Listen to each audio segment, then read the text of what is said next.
कि जवन है पसवान के लिकन से लागी अब ओकरो के धके रेलल जाई। अरे कि जवन है पसवान के लिकन से लागी अब ओकरो के धके रेलल जी। आ सुन गेना बैठ खेलल ढेर दिन हो गई बाप तोरा के गेना बना के पेलल जी। तोहरा से ना डराइला काहे से हम रंगदारी में गिनाइला कि सुन रे बेटा हम तोहरा से ना डराइला काहे से हम रंगदारी में गिनाइला। तू कतना हो बब्बर शेर हम चमार जी रे बेटा सीधे बीच बाजार में ठोक के जाइला।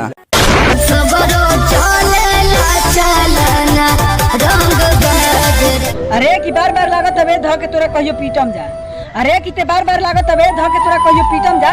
आ सुन जात के दुसा दैया सुधर जो ना तो तोरा गड़िया में बांध के कहियो घिसटम जा। कि प्यार से राबे ता दिल के बदला दिल लिए कि प्यार से राबे ता दिल के बदला दिल लिए।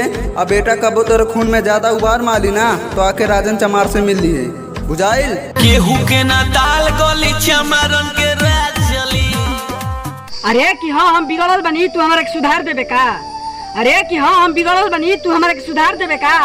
अरे दुसाद हनी दुसाद कहबे करम। अरे कि दुसाद हनी दुसाद कहबे करम तू हमारे कुछ उखाड़ लेबे का। कि भाई लेखा मिलबे ता भाई जैसन प्यार दे काहे से दिल के हम बहुत दिले रही। कि सुन रे बेटा भाई जैसन मिलबे ता भाई जैसन प्यार दे काहे से हम दिल के बहुत दिले रही। और सुन रे बेटा ज्यादा घमंड दिखाइबे ता छतिया फाड़ के रख दे काहे से चमार खानदान के बब्बर से रही।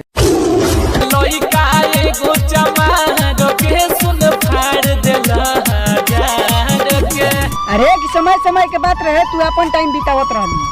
अरे कि समय समय के बात रहे तू अपन टाइम बितावत रहलू। हमारा पता ना रहे नहीं कि तू पसवान जी के लड़का से चक्कर चलावत रहलू। हमसे गद्दारी कही के ते कहाँ जाइबे पानी में गिरल तेल जैसन ऊपर आ जाइबे। कि हमसे गद्दारी कही के ते कहाँ जाइबे पानी में गिरल तेल जैसन ते ऊपर आ जाइबे। आ मात पीठ में बस्ती जिला आगे बा तार बहन चो तो दूर पर से तू टंगा जाइबे।